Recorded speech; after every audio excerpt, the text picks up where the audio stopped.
All right, the time is 7 o'clock. We're going to officially call the meeting to order. We'll start by having the pledge of American flag and follow that by a moment of silent reflection. Pledge Allegiance to the flag of the United States of America and to the republic for which it stands, one nation, under God, indivisible, with liberty and justice for all.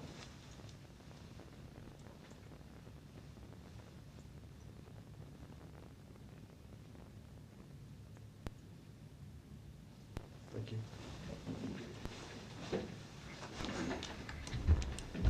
Mrs. Roberts, will you please call the roll? Mrs. Conrad Zingmeister. Here. Mr. Hoffman. Yeah, here. Mrs. Johns. Here. Mr. Kimmer. Here. Mr. Smeltzer. Here. All are present. Moves us on to the minutes of the last meeting. You've had an opportunity to review those. If we need to make any changes, we'll make them now. Otherwise, I'd entertain a motion to approve as is. I move to approve the minutes as presented. Mr. Smeltzer's moved to approve. Do we have Second. Mrs. Conrad Zingmeister, second the motion. Any further discussion? If not, please call the roll. Mr. Smeltzer. Yes. Mrs. Conrad Zingmeister. Yes. Mr. Hoffman. Yes. Mrs. Johns. Yes. Mr. Kimmer. Yes. Motion passed.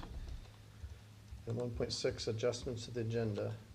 No adjustments at this time. None noted. Thank you.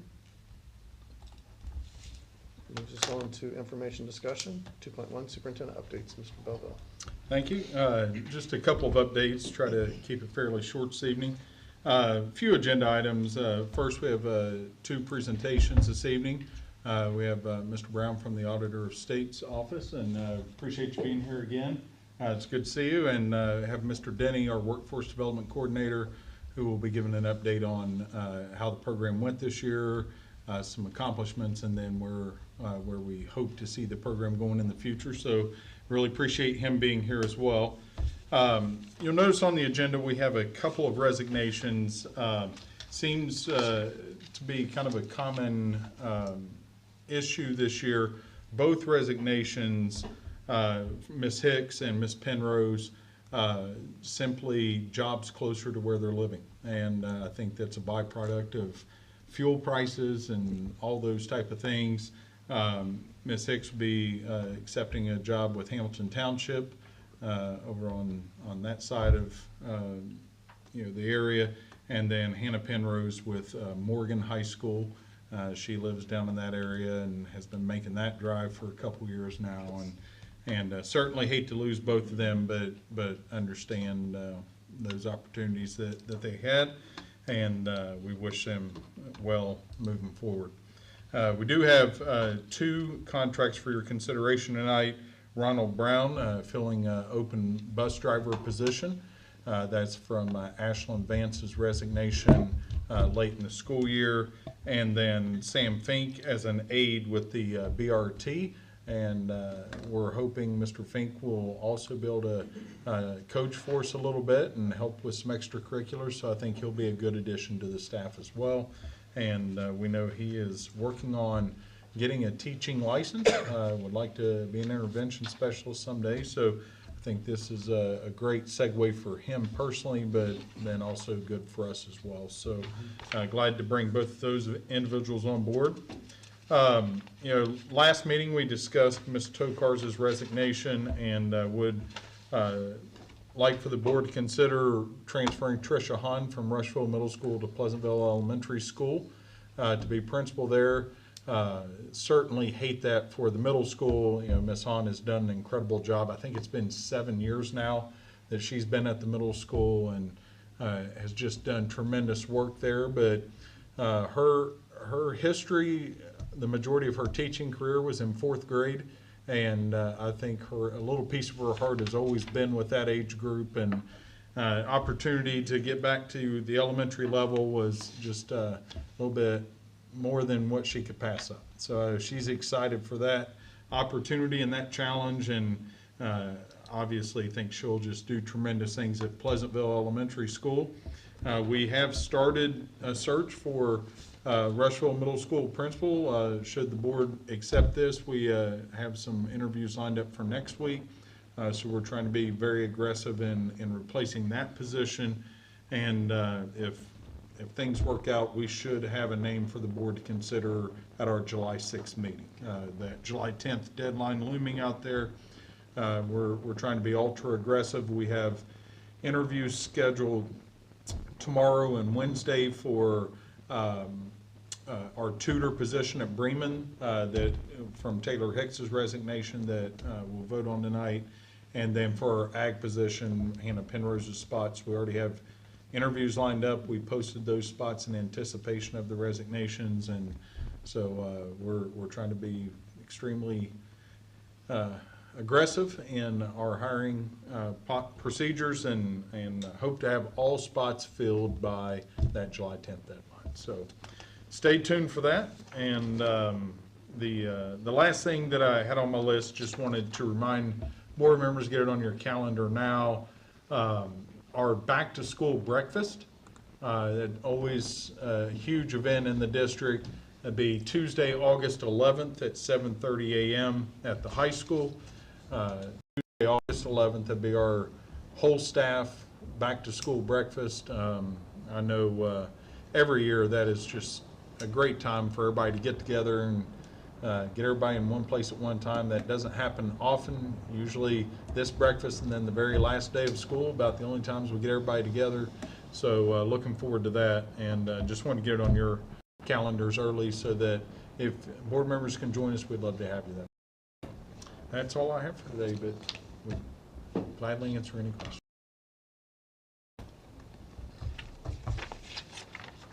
No questions? All right, if not, we'll move on to recognition of visitors. Did anyone sign in? Okay, then we'll move us on to reports and presentations. 4.1, the first one is Auditor of State Award. Like me standing or sitting? Up to you. All right, I'm gonna sit. I'll tower over you then. It's on, it's ready to go. And as I shared with your treasurer, as much as I love coming down here, and I truly do love coming down here, I'm just one generation off of a dairy farm, so I love coming down here. I don't like sitting on 270 at 33 for 20 minutes and thinking I'm going to be late. But it's nice getting down here and kind of slowing down, you know, being able to slow down once you get out of the rat race up northwest of here. But I appreciate a few moments on your agenda this evening to celebrate another job well done. As many of you know, my name is Scott Brown. I'm the Auditor of State Keith Faber's Central Ohio Liaison. To you, that means that I serve as your customer service representative, and that really allows me to navigate our 800-member staff in a manner that can answer your questions as quickly as possible. Auditor Faber asked that I attend on his behalf this evening to present the Auditor of State Award to Fairfield Union Local School District. Sorry, I had to read that as I shared with Courtney. I've been doing a lot of these lately. Our office oversees nearly 6,000 clients statewide and conducts 4,200 audits annually. And this award places your organization in the top 10% of those 4,200 engagements. The Auditor of State Award is presented to local governments and school districts and libraries and townships and every other local government you can think of upon the completion of a financial audit that meet the following criteria defined as a clean audit report. The entity must file financial reports with the auditor's office by a statutory due date without extension via the Hinkle system and in accordance with generally accepted accounting principles. The audit report does not contain any findings for recovery, material citations, material weaknesses, significant deficiencies, uniform guidance findings, or other question costs. Auditor Faber would like to recognize the board, the administration, and the finance department that have done an outstanding job watching over every dollar. This award represents all of your staff and employees' hard work as they strive to attain accounting excellence. What this truly means is across your entire organization, you have the people and the processes in place that understand fiscal accountability. We especially want to recognize your treasurer, Courtney Roberts, for her outstanding leadership and commitment to protecting the finances of your organization. So on behalf of State Auditor Keith Faber, I would like to present Fairfield Union Local School District with the 2025 Auditor of State Award. Congratulations. Thank you.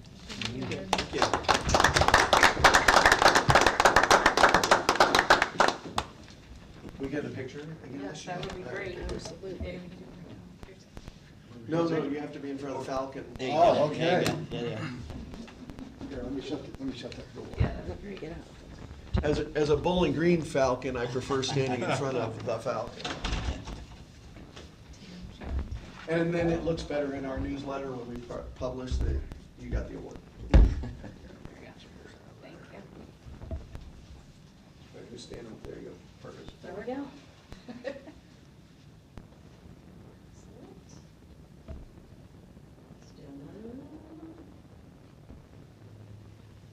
Thank you very much. Congratulations. Thank you very much. Yeah, no problem at all. Thank you. Thank you, Brenda. It's good to see you. I truly do love it.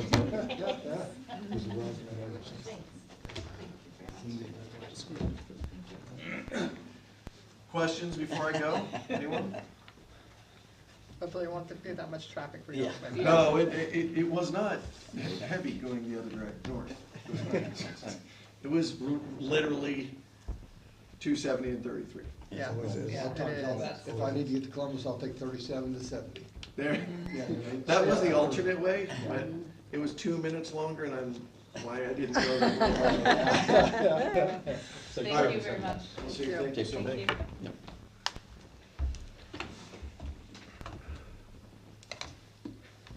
All right, good. Congratulations to our Yes.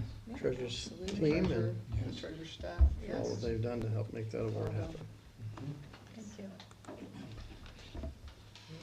Moves us on to 4.2, Mr. Denny. You've got the stage. Follow that, Mr. Denny. I have no awards to give, so I apologize. Since he sat down, I will sit down too. I'd first like to start off by thanking the board, of course, for this position. It's a brand-new position, and I got to learn so much and do so much more than I've done in the past 24 years of teaching, and I really appreciate it. It was a great opportunity for me. I appreciate Mr. Belleville, the opportunity and the hiring through him and Mr. Schaefer, of course, Mr. McPhail too, Mr. Stadio. I really, I really appreciate the opportunity because it's a neat position to be able to develop something brand new to our district, but brand new to me as well. And I found out very quickly that I have, after 24, 25 years of teaching, I have a lot of connections, and started calling those to come to order, and it seemed to work pretty well. So I was just going to give you guys kind of a year in review report of kind of how this past year, what have I been doing, because you know, I'm still a teacher, but I started to find myself with my you know, foot in the ring of guidance counselor a little bit of an administrator. It was a unique position. So I started the year looking at our pathways. So at Fairfield Union, our career pathways, we basically have two career pathways that count towards you know, graduation. So we have our ag program and our business program. We also have FCS as well. And then what I tried to do is just kind of from a third-party observer standpoint, tried to look at what we offer, what the state says, you know, out of the 16 different career pathways that they offer. You know, what can we align with what the state says can be offered, what we already offer, is there anything new that we could offer, and those types of things. So a lot of this work was already kind of done before me too, though. Mr. Belleville, Mr. McPhail, Mr. Schaefer had already kind of been working with their departments and kind of rearranging things. So I just kind of approached it from a third-party point of view and said, you know, what can I observe? So we had already whittled down the ag program from one core pathway, or from two core pathways down to one. And I think that was a very good option, although I think it would be good to, in the future, possibly keep it open to adding others. Especially like animal science, that type of stuff, that's a possibility. Our business pathway, we recommended this year that we retain the current pathway that it was in, the pathway structure, to avoid funding loss. And we implemented slight changes in CCPA additions for opposition in that program. And I think you guys have probably heard it multiple times, but they can get basically an associate's degree in business through Muskegon University. So again, that was beyond me. I didn't have anything to do with it, but I did, was able to kind of take a look at it and add my 2 cents here and there as well. I also looked at what we have currently in the high school, and I found, I think, potentially 2 other pathways that we could start to offer in the future. And I made some recommendations, and forgive me if I don't have the correct terms, according to what the state says they are or whatever. But with the addition of Mr. Purdue and his media arts classes, there is a career pathway there that we could turn his classes into. It would take some tweaking as far as terminology, descriptions, exactly which courses offer what things, but we could actually turn that into a career pathway as well. And Mr. Purdue is fully on board. We also looked at health sciences. And in particular, there are certain classes that we offer, like for example, just lifting in general can be part of the health sciences coursework. So through teachers like Mr. Clark and Mr. Scott and even Mr. Sempton, and even pulling in our athletic trainer at this point, Bailey Conrad, that could potentially be another health or a career-related pathway that we could potentially offer, possibly in the next 2 to 3 years. The big question is funding and licensure, CTE licensure for those teachers that would teach these things. So that's the next thing we're going to kind of tackle and look at. How do we get them to that point so that they are, licensed through the state? We can get a 1-year waiver, but at that point, they've got to have the license. So we're going to be working with the career centers, either Eastland Fairfield Career Center. They haven't really developed something yet, but I know that's in the works for teachers. But there's also Tri-County Career Center has some programs there as well. So we're going to kind of look at that and reevaluate hopefully this year. So. I also started taking a look at the industry-related credentials and credentialing and trying to see what we could offer. We don't have a lot of credentials offered through the high school as of yet, but we're going to try to keep pushing towards having our teachers add more credentials so that students can take those to, employers basically and say, I'm already credentialed in this or that. It's also another route to graduation. Especially for students who struggle with testing. So it's one of the other paths of alternate, graduating. But anyway, so what I did is we're looking at those things. I'm going to try to help continue to look for funding for these things because credentialing can be pretty expensive in terms of if you want however many points. Of course, you need 12 points total if you want that alternate path to graduation. So one of the things that we looked at, and I've been talking to Mr. Schaefer a lot about this, is there a way that we could get some free credentials for our students, probably starting early, maybe freshman year, and if we can build up some credentials, then by the time they're seniors, they've got less credentials to get to that 12 points if they need it. So we were looking at possibly 5 to 6 credential points that we could try to push forward through their freshman year. There is a 3-point credential called Lead for Change that is free right now. So we were talking about possibly we could add this as a requirement in the freshman ELA classes since Mr. Horn has all the freshmen in his freshman English classes. So that could be part of that. They already get trained in CPR by our school nurses, so we can count that as a point. And these are points that are generic and general across the board, across all career pathways. So if we can build up 6 career credentials, then they only have to get 6 more later. Their driver's license. We're going to start tracking this year. I asked if there was a way to do this, and so we know that they have to have a driver's license at the high school to be able to park. So now we're going to start scanning their driver's license so that we can keep track of their issue dates and start getting credit basically a credential point there for our students as well. The kind of last one I was looking to get for 6th, this one is kind of, we're still looking at this with Mr. Schaefer, but OSHA 10 safety requirements, that one would cost some money. So again, we're going to be looking for some grants and some ways to figure out how we would not only pay for that, but how would we push that out to the freshmen. So ideally, we'd like to launch this year, but more likely that the 6 points, probably something that's 2 years down the road. Okay.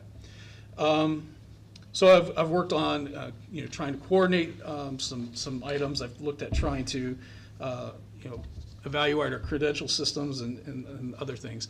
I've also started looking at or working with different partnerships and regional networking. So through this contacts, through I have to thank Mrs. Poston because she's hooked me up with some of these contacts as well, but also through our own ESC and neighboring ESCs. I've been able to join several different advisory councils. So we had the Fairfield County ESC's Business Advisory Council. That's been tremendous. It met 4 or 5 times this year, and got to learn a lot about the businesses in Fairfield County and how education can link with them.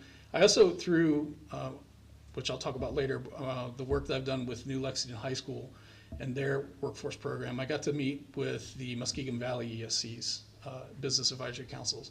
And that's been tremendous too, because they started to include me in on some of the different informational systems that are out there that we could use for tracking things like credentials and Ohio Means Jobs and that type of stuff. So, for example, one of the programs that we're looking at potentially adding this year would be free again to the district, would be Portfolio.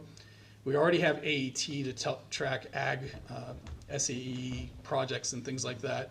So this would be in addition to that, but it would also be for everyone outside of ag as well. So if we can get that set up where we're having kids get potentially 6 credentials, whether they're in ag or business or whatever yet, then Portfolio would help us track those things for those students and help keep track of their Ohio Means Jobs seal as well.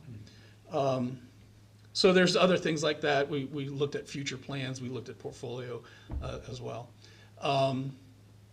So we've had direct engagement with New Lexington High School. They are one of the premier programs in the state in workforce development. Morgan Holman told me she is literally helping to write the handbook. And Fairfield Union is in that handbook right now because of the work we've done with them. We partnered with them, so I'll come back to that here in a few minutes as well. But that's helped shape our vision here, but of course we are a different school district than New Lexington, so we want to do what's best for our students and keep pursuing those things. One of the other things that through these different organizations that I've been able to do is create contacts, and so at the high school in particular, we did have 4 different guest speakers come.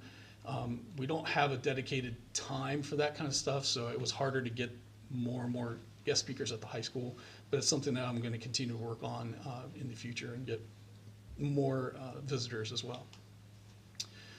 One of the other things that we kind of created with the business participation in the community, this was a big focus for me all year, was to create what we started calling our Falcon franchises.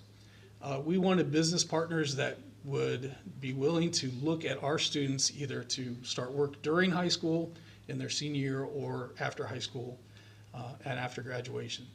So officially, we created this concept, and I've got a letter I can show anybody that's interested in seeing it, the letter that we give to our partners, and they can choose to sign or not. Officially, I had 17 business partners across Fairfield County sign and agreed to be business partners with us. But I really have more than 30 partners out there. I just, for whatever reason, we didn't get the letter back, so I don't count them officially until I get that letter. But there were several places like Cheer Chalet or even just the Falcon's Nest that we've worked with them, we've talked with them, and we know our kids are good to go there. We just haven't officially called them a Falcon franchise. But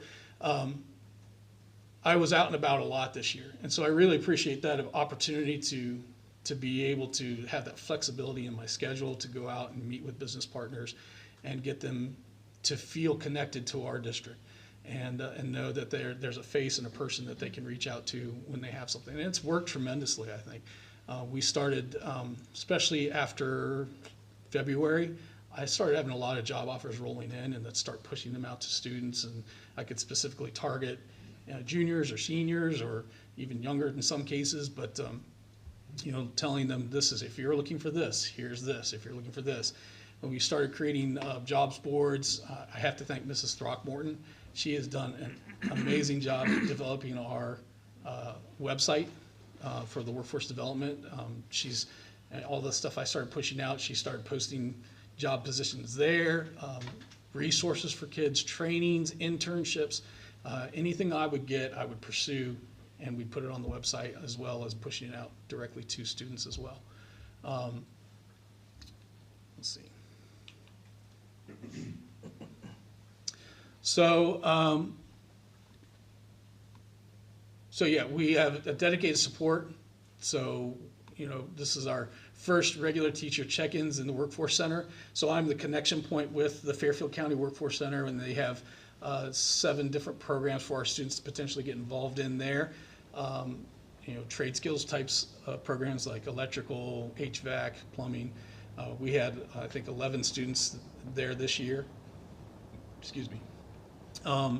And this is the first time, we've always had a teacher that was kind of connected to that, but they never had the ability to go to the Workforce Center. I was there pretty much at least once a week all year. It kind of died off towards the end of the year because our students were out on job sites, so there was nobody there for me to go see, except for my wife, which, who wants to see that? But it was great because we had some at-risk students there. They were at risk to not even get into the Workforce Center. I was able to go there, make personal appeals with the administrators at the Workforce Center to make sure these kids got in, because this is exactly what they needed, because they were at risk for graduation or not graduating. So we secured their admission. We were able to make sure they graduated, stayed on top of them, because there were different requirements that they need to do this or that. One other thing that we did, though, and this came about when I started to meet with New Lexington, just in passing, their administrator, Morgan Holman, made a comment to me. She was saying, oh yeah, we do this, we do this. Here's our phlebotomy program, which we have spots open. And I just kind of brushed it off at the time. But when I found out that our own Fairfield County Workforce Center, it just wasn't optimal. The program that they were developing for the first time for phlebotomy through Hocking College, it didn't seem optimal for our students. So we kind of went back and revisited, and I talked to Mr. Belva, I talked to Mr. Schaefer, and we ended up pursuing that through New Lexington, and it turned out to be a wonderful experience for 3 of our students to end up going to New Lexington's Workforce Center and getting exposed to not just phlebotomy, but also they got some career experience. They got some clinical placements, and it wasn't just sitting in a classroom sticking their own students' arms, so they were actually out in the community helping hospitals, and they were at different places, Genesis Healthcare Systems, FMC.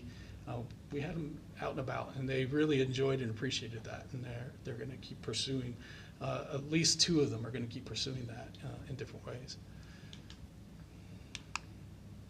So we had 11 students at the Workforce Center. We had 4 that got signed with Claypool Electrical there at the end of the year.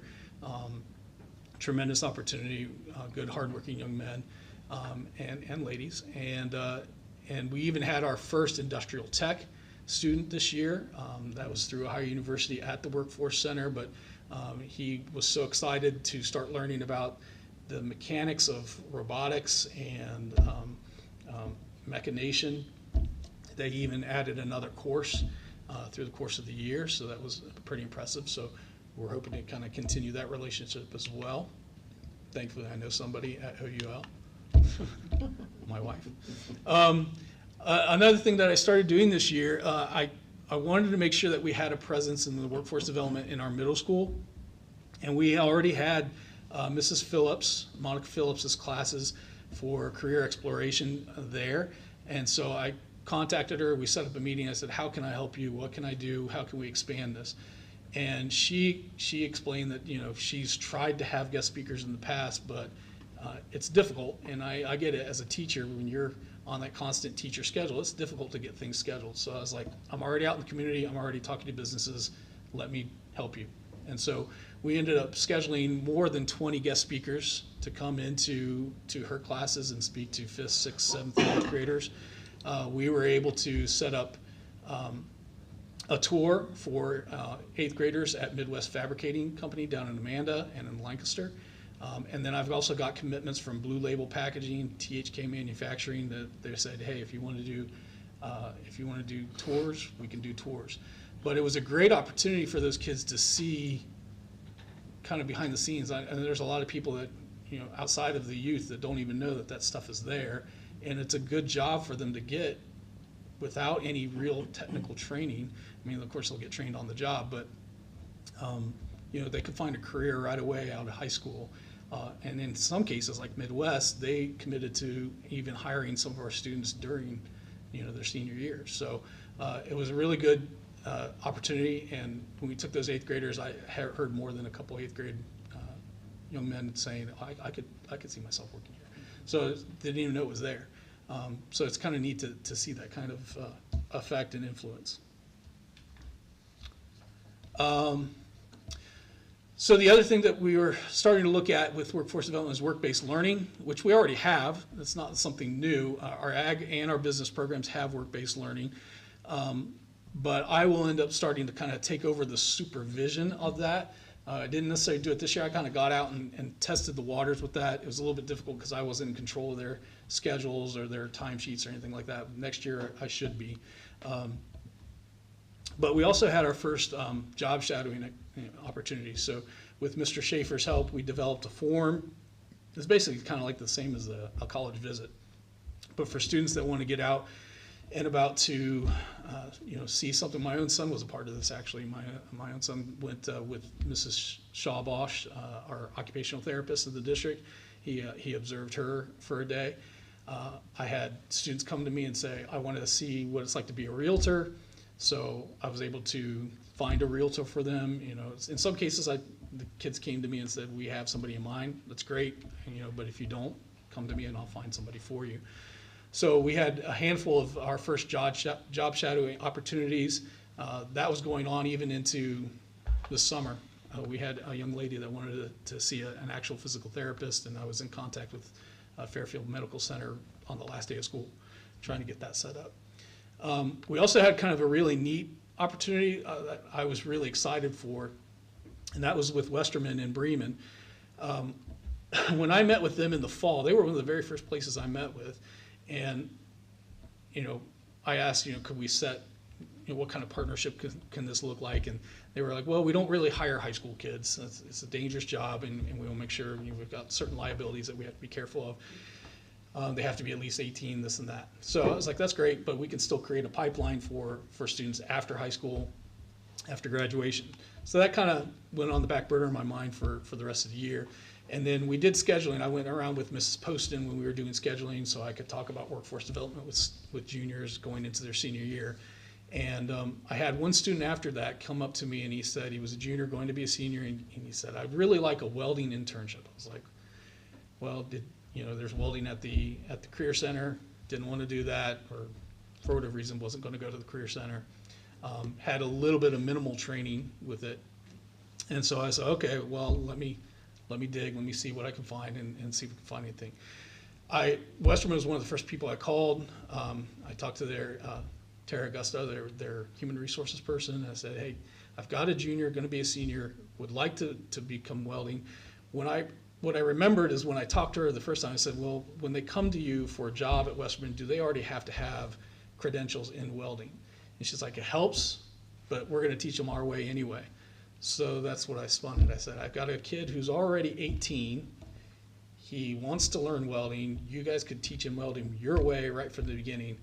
And she said, well, have him apply and we'll see. And so he ended up getting the job. He's actually working for them this summer, being trained, and then he will be on work-based learning, work release next year on an internship with Westerman. So that's kind of a neat you know, that just encouraged me because, you know, you get to see something that a kid really wants to do, and hopefully he's going to excel at it. We also have ongoing proposals. I've already reached out to Fairfield Medical Center. Again, that's kind of, because of the Ohio Health situation, that's kind of on the back burner right now. But, you know, I'm in contact with Kelly Sharp there, and hopefully we can make something more happen. We've already got through New Lexington. We already had phlebotomists going and working there. So that's a possibility. I reached out to Hocking Valley Community Hospital. And then I will also have some ideas for our local fire departments that we need to kind of keep working through, but I'd like to create some sort of internship through them as well, if possible. So our roadmaps, you know, what's next year and beyond, we're going to keep kind of analyzing our pathways, analyzing the state funding optimization, making sure that we can get as much funding out of the state as possible for the IWIP money, for the grants, anything like that, to help with credentialing, to help anything that will help our students. And that was my focus this whole year, and it will continue to be my focus throughout the rest of my career, is how can we use this to help our students and benefit them and get them more opportunities. I will transition next year into the supervision of the ag and the business students' early work release and work-based learning programs. Eventually, again, this is really already on the table before me, but we're also looking at launching a introductory ag program for our middle school students, so we'll keep working towards that. Along with that, I would also kind of I'm trying to seek ways to get our elementaries involved in some way, form, or fashion. We'll get some workforce stuff exposed to our kids, maybe fourth grade or you know, earlier, we'll see. And then full implementation, hopefully at some point, of a new pathway for media and or our health science pathways. And I really appreciate not just the opportunity to do this, but the help that I've gotten too. I mean, Mr. Belville's had tremendous connections. I've had help from board members, from Mr. Smelser to Mrs. Johns, Mr. Hoffman, you know, and I totally welcome that. Number one, I'm a big believer in constructive criticism. So if you think I should be doing something differently, please come talk to me, set up, we'll do something and figure it out. Because I do not have all the answers, but I definitely want to, you know, search them out. And like I said, anything that will help our students is what I'm really here for. So are there any questions or anything I can help with? I have attached this presentation as well as a link to the Workforce Development website. They're on the agenda now, so if you refresh, those are out there. That also anybody in the public will be able to view the presentation and see that web link. Yeah, that if website. you check out our high school, it's on the high school website, all the way on the left side, all the way at the bottom, because we're W.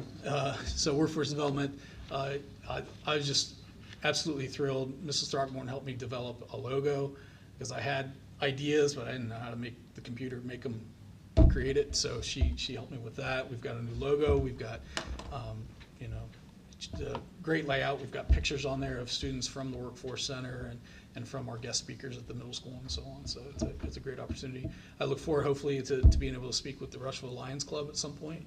So that's what you know, we'll make some more connections there if we can, and keep expanding opportunities for students, because that list of Falcon franchises is only going to keep growing if I have my way with it. So. Yeah, I think it's great that we're exposing kids to these employment opportunities, because so many of them have no clue what they want to do, and they're kind of pushed toward college, but then they don't really have a pathway that they've landed on, and they pay a lot of money for something they can't do anything with. Right. So I think it's extremely important we're helping educate them on all the opportunities. And you know, I'm obviously in that pathway of CTE, and I've always encouraged businesses to create a video that we can share with students to show what's your business look like on a day-to-day. Yeah. What's the day in the life of this particular business? Because I think that would encourage a lot of kids saying, hey, I could see myself, as you said, that kid said, Yeah. I could see myself doing this. Right. But they don't know it until they kind of can see it visually and have a grasp of what it is. We've got a detour right now, so I'm going in Duffy Road and in Corey Road. Corey Road's filled with industrial, it's an industrial park. I didn't know, I knew things were back there, I didn't know that much was back there. And the battery plant, I mean, that's huge. It's grown and expanded. So Lancaster has a lot of opportunities that these kids just simply don't know Well, about. in these places like, I'm kind of in the same boat. I've driven by Diamond Power for however many years. I Yeah. had no clue what they did Right. there, and I got to go in there. I was super excited. Got again, parent of a former student who worked there. She got me in, and I got to meet with their admin and get a tour. And if you don't know, they make cleaning systems for big boiler tanks as well. So they even asked me in the meetup, they were like, "Do you know what we do?" I'm like, something with electricity? I don't know. No, but it's an impressive setup, and it's one of those opportunities for our kids that if they can get in there, that's a job that can last them a career, it can last them a lifetime, because they take care of their employees, and that's something that's really important to me too. I guess it's probably the union side of me, is when I went to these places and I talked to these people and looked at their operations, I'm also looking at the longevity for our students, but also for the safety. And are these companies that are going to take care of our students? And they are. Midwest Fabricating, I can't speak enough to how good an employer they are. I was very, very impressed.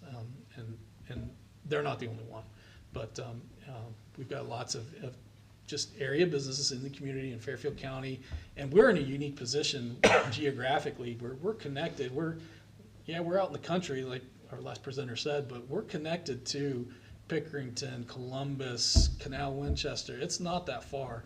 And we even had, I think, a student who did work-based learning at a factory in Canal Winchester this year. So, I mean, we're gonna keep looking not just at Fairfield County, because that's our home, that's what we're connected to, and we want to benefit our area, but there are opportunities outside of here too that we can find for our students.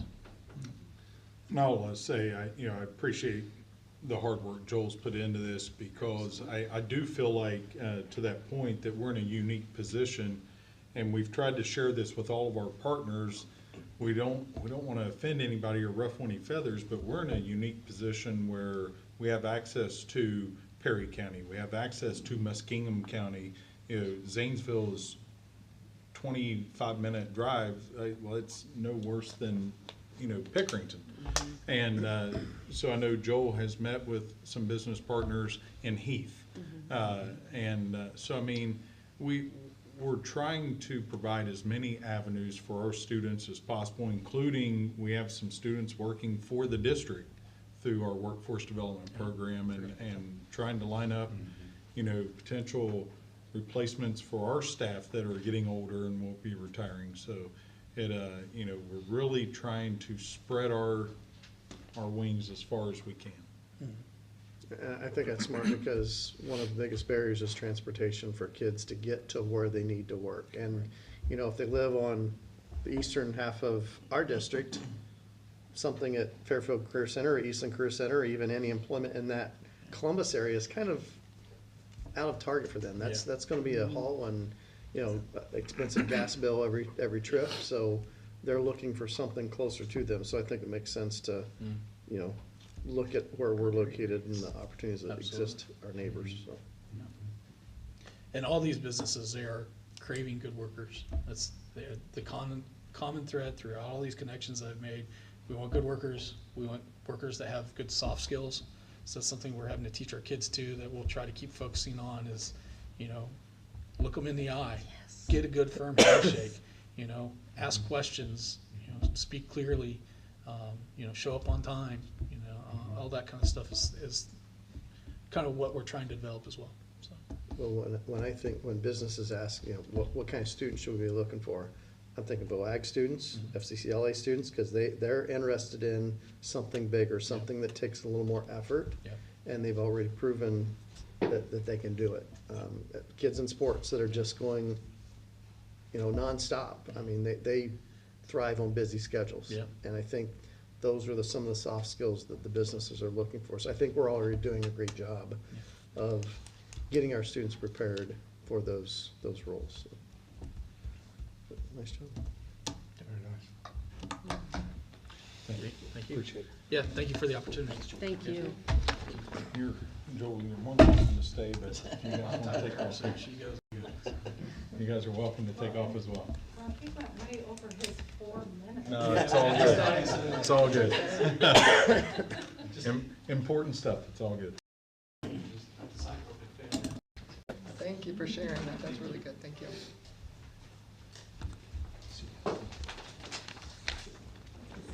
So, Joel, thanks for being here. All right, we will move on to consent agenda section, 5.1, financial items. Okay, we have 3 items for this evening. The first 2 are transfers. Are in our forecast, and we've talked about them in the past, but I usually tend to wait till towards the end of the year just to kind of see where we end up in these funds before we request. The first is a transfer of $150,000 from general fund to food services. As a reminder, we did already transfer $200,000 back in March. So this 150 would make it a total of 350, which is what we had anticipated. We are sitting right now at, towards the end of this month, 94,000. 150 will get us, just under 250, which is where we do like to start the year, so that way we can start the year and keep things moving. So that's our first. The second is $500,000 from general fund to permanent improvement. Again, we had forecasted this. We have been doing this the past few years, and it is helping. We make about $380,000 from our PI levy, but then this helps that as well, just with how many items that we are improving around the district. This $500,000 aids in that. And then our third item tonight is actually our final year-end May food service report. And I'll run through this quickly because there's definitely some very impressive numbers in here. So far for the, I shouldn't say so far, for the year, we served 357,000 meals. This was compared to 343,000 last year, 343,000, so 14,000 more meals. And if you remember, this is our second year having free breakfast and lunch. So while we saw a significant increase in fiscal '25, we saw another increase this year in year 2 of the program. We did bring in $902,000 compared to $841,000 last year. You can see even with that actually is still a loss of $295,000, which again, we anticipated that with free breakfast and free lunch. We had always said that if we could, the CEP program is a 4-year commitment, and we had said up front that if we could make that back over the 4 years, that we anticipated losing about $300,000 a year by doing that. That if we could make at least $1.2 million back in the additional state funding, that we were able to feed our students for free, and we were able to bring that money in. So at this point, we brought in year 1, we brought in additional $1.3 million from the state, so we offset that already in year 1. So while we're actually losing $295,000, it's slightly better. We anticipated losing $300 to $350 this year, so really right on plan. The one thing I do want to bring up with food service is while I said we just finished year 2 of year 4 of that commitment, we do actually have the opportunity to reapply for that and start year 1 again this coming school year. It's just something to I think we could look at. Our numbers are fairly similar as far as our students who are directly certified who are getting free and reduced lunch. So what that would do is Diana has actually already, and she confirmed with the state, she already submitted the the renewal for it, and then once she gets numbers back, we have some time built in that we can get numbers back and then say, yep, we want to start our 4 years over, or no, we're going to stick within our 4 years and just start moving to year 3. If you refresh, I reattached the food service report and also emailed Did it. it fall? So it should. There was a, Oh, It was- okay. it was I was there gonna last say, night. I still It I should still have, have it not in now. mind. I apologize. no, that's, Thank you, Chad. Yeah. Any questions on that? Because I know that's something, right now what the state is doing is as of right now, they are holding numbers from fiscal '25, so not the school year we just finished, but the school year before, and that is how they are keeping the state funding, the economic disadvantaged funding. They will use those numbers for all years. So, you know, even if we were to say, nope, we're done, we would still be receiving funding from that. So it's just something to think about. You know, I do think it could be nice to continue the benefits of free breakfast and free lunch. There are the unknowns of next state budget, but at this point, for right now, the state is gonna continue using the fiscal 25 numbers. So something to look at and something to move forward with, but I do think it could be a good move to potentially restart that year one over this coming year. And just kind of keep the same thought process going, is essentially what it would do. It would essentially just extend us for 2 more years.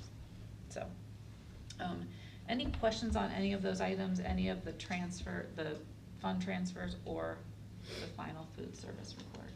I think the element of the food service that we're not probably able to measure is how is the free breakfast impacting the students that are then performing. Right. Our performance scores are probably somewhere impacted by that, We had, those kids having a breakfast that they may not otherwise have. yeah, and we actually did receive, I think it was mid-year this year. It was more from the nurses. We had received some information that students were going to them less with stomach aches, with in the morning, like they were seeing fewer cases of that. So I do think that that's, you know, some of that is Immeasurable clearly impact, planned. yeah. Mhm. So, and the other thing too is, you know, we always knew that when we went into this, it was a 4-year commitment, but that is a hard thing to stop after 4 years. And that is the reality of it. So I do think that while, there are some unknowns, I also think that if we can continue feeding our students and feeding our community for free for breakfast and lunch, I think that's a big deal. And as long as we continue, right now I do have it in the forecast, you know, for as long as the forecast goes. But as long as we continue planning for this type of transfer, we can help offset some of those costs. So, Not that it's hard to correlate, but quickly jump back to the 2022 county test scores, and we were historically 3rd, 4th, or 5th in test scores, and across the board, there were a couple areas we were number 1, but predominantly 3, 4, 5. And in the last 2-3 years, we're predominantly 1, 2, some 3s in there. This is the 4th year of the program, so, you know, I think there probably is some correlation to, you know, kids having a good meal the day of testing. You know, studies have shown that a good breakfast can improve performance. So, not the sole reason, because obviously a lot of hard work by a lot of people. Absolutely, But I think it is a factor, you know, one of many factors. but I'm guessing kids are going to be able to engage better with a full belly in the classroom every day, which is going to in Without a doubt. turn just have a better production in the classroom. And yeah, not to take anything away from the teachers, they've done the heavy work, but I think those are the immeasurables that we gotta be thinking about as we discuss whether we wanna maintain that or not.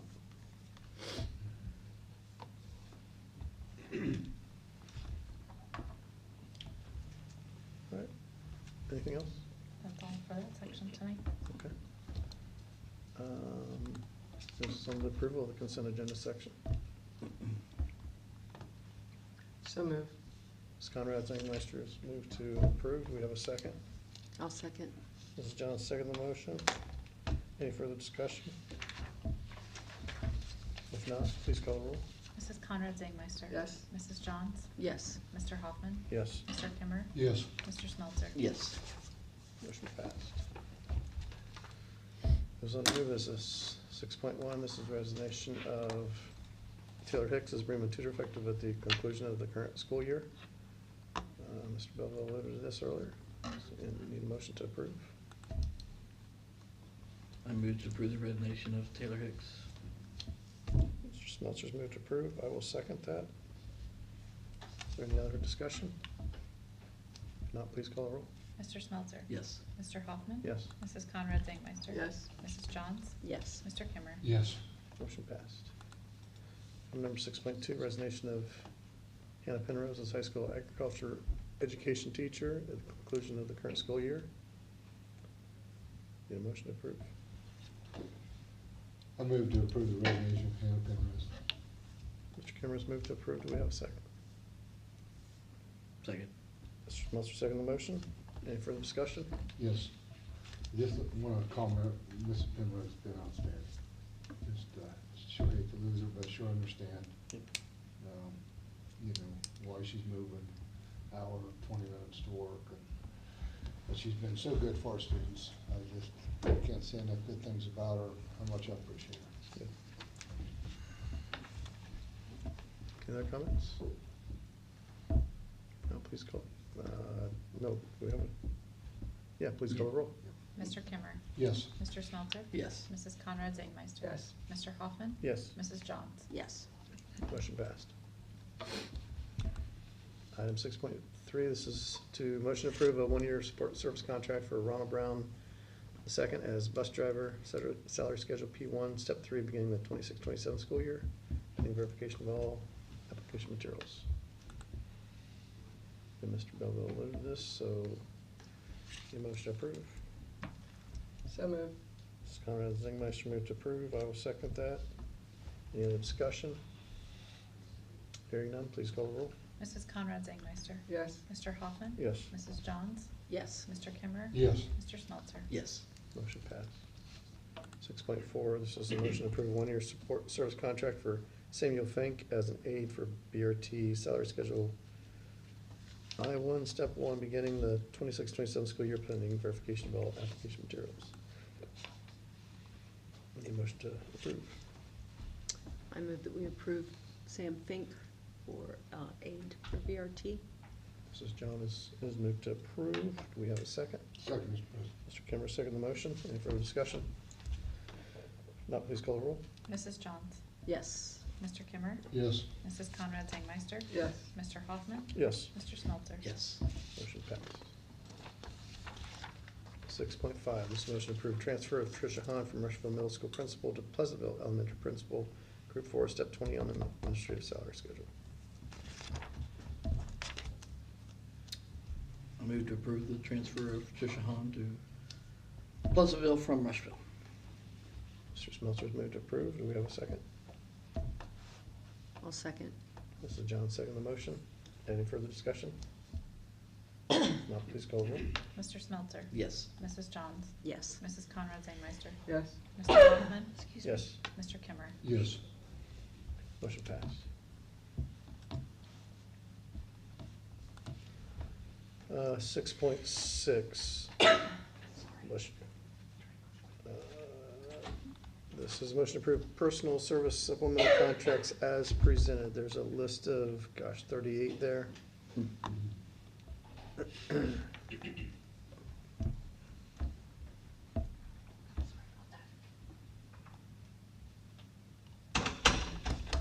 Mr. John, do you want me to get you a couple? No, I'm good. Just had a tickle that wasn't gonna go away without a drink. Thanks. Any questions on the list there? If not, entertain a motion to approve. I move to approve the personal service supplemental contracts. Mr. Kimmer's moved to approve. Second. Mr. Smelter, second the motion. Any further discussion? If not, please call the roll. Mr. Kimmer. Yes. Mr. Smelter. Yes. Mrs. Conrad Zanger. Yes. Mr. Hoffman. Yes. Mrs. Johns. Yes. Motion passed. 6.7, this is a motion to approve personal service supplemental contract for Brianna Hoffman, Brianna grade 2, instructional leader per the negotiated agreement. Need a motion to approve. So moved. Ms. Conrad Zangmeister moved to approve. Do we have a second? I'll second. Mrs. John, second the motion. Any further discussion? If not, please call the roll. Mrs. Conrad Zanger. Yes. Mrs. Johns. Yes. Mr. Kimmer. Yes. Mr. Smelter. Yes. Mr. Hoffman. Abstain.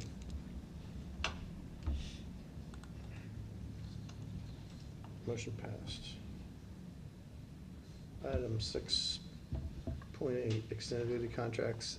Motion approved supplemental extended duty contracts for the 27 school year as presented. I have 7 names there. Varying days. Guess they're all pretty standard for their positions. Questions? If not, we'll need a motion to approve. I move that we approve the supplemental extended duty contracts. Mrs. Johns moved to approve. I will second that motion. Any discussion? No. Christopher, yeah, I do have one. It's Christopher Sure. Turner's 40 days. Is he an ag? Yes. Okay. Yeah. And we'll have a third 40-day, once we hire a new ag teacher, we'll bring that back. And we've also had a 10-day in the past, would have been Tessa Gossett. Once we determine how we're going to handle that position, then there could potentially be come back for a second person besides another ag for 10 days. So just, that's not on there.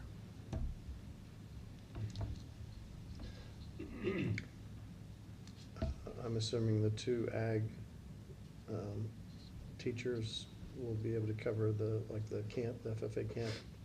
Yes, That's part of and their- Ms. Penrose will be with us until the end of the summer. So she's still filling in to help with camp and those type of things as well. Okay, it's good to know.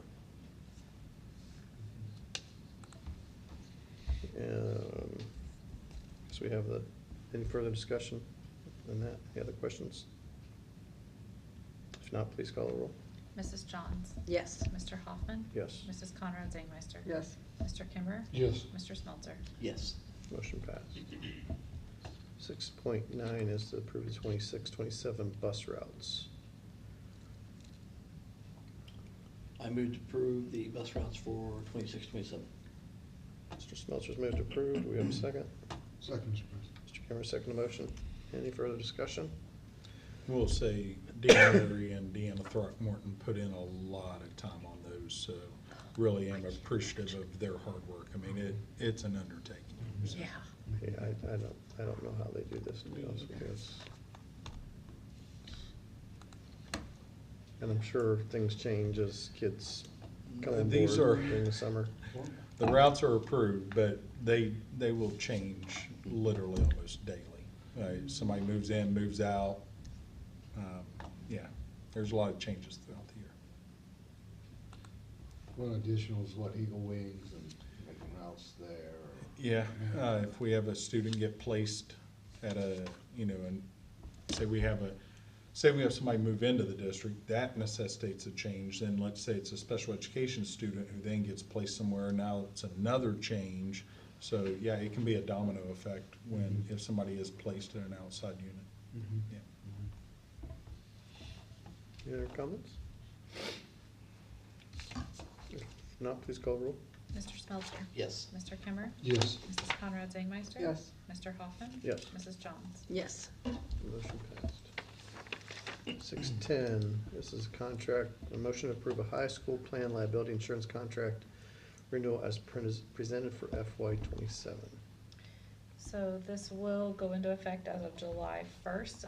You can see I listed out the kind of like the details of each of the prices, and then I did compare it to last year. So it's coming in at $127,000 for this coming year versus the current year we're in right now is $131,000. Yeah. So that doesn't happen very often, that Right. something like that comes down, but we will take it. It's kind of a mix of some of the things really within the overall package of everything coming down. We had a pretty decent year with liability insurance, with weather and all of those, different items, but a pretty decent year. So the details of the plan stay the same. It's just the premium costs in order to cover everything.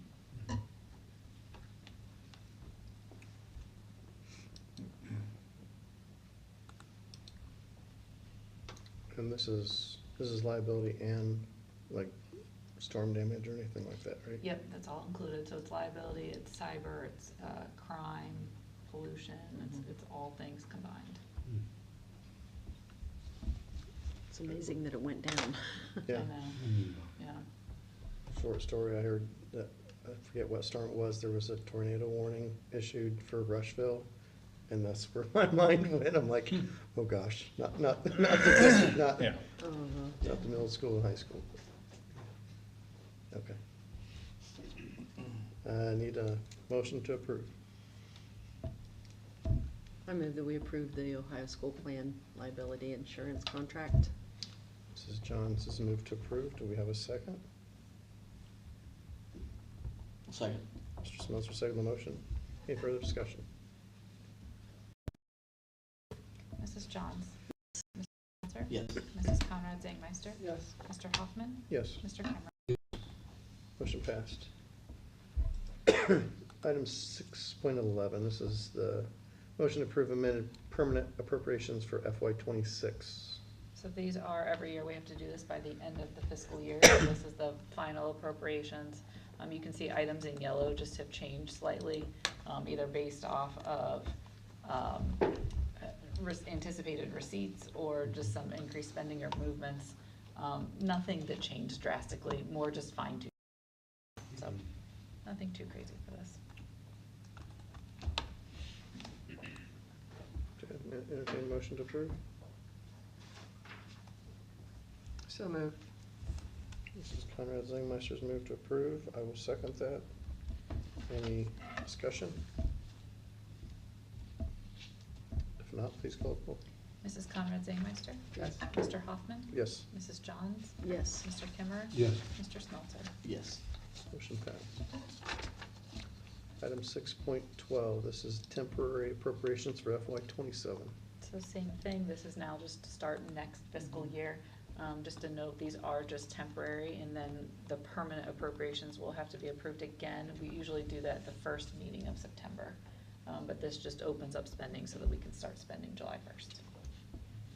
Is this like a fraction of the total It budget? is. Because this is a smaller number than It's the a ending smaller number. It's appropriations. basically what I do is I hold general fund pretty even. It's about $30 million versus the year we're currently in is about 32 million.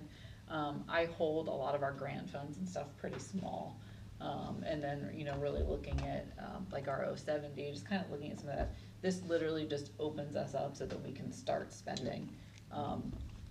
It's something that we know these numbers at this point, but it's much smaller. And then, once we hit September, we'll know more of our information. So, and at this point in the year, we will not be over, we will even spend up to temporary appropriations amount.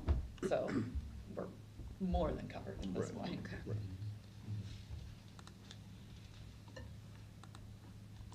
Need a motion to approve it. I move to approve the temporary appropriations for fiscal year 2027. Mr. Kimmer's moved to approve. Do we have a second? I'll second. Mrs. John, second the motion. Any other discussion? If not, please call the roll. Mr. Kimmer? Yes. Mrs. Johns? Yes. Mrs. Conrad Zangmeister? Yes. Mr. Hoffman? Yes, Mr. Smeltzer? Yes. motion passed. Moves us into item 7, executive session. Number 1. Number 1, so this is, we'll need a motion to adjourn to executive session in accordance with section 1.121.22 of the Ohio Revised Code for item 1 on your list there. Need a motion to move into executive session. So moved. Mrs. Conrad Zangmeister's moved to move into executive session. Do we have a second? Second. Mr. Smeltzer, second the motion. Any discussion? No action anticipated. No action taken after the executive session. No other questions, and please call the roll. Mrs. Conrad Zangmeister? Yes. Mr. Smeltzer? Yes. Mr. Hoffman? Yes, Mrs. Johns? Yes. Mr. Kimmer? Yes. motion passed. Looks like start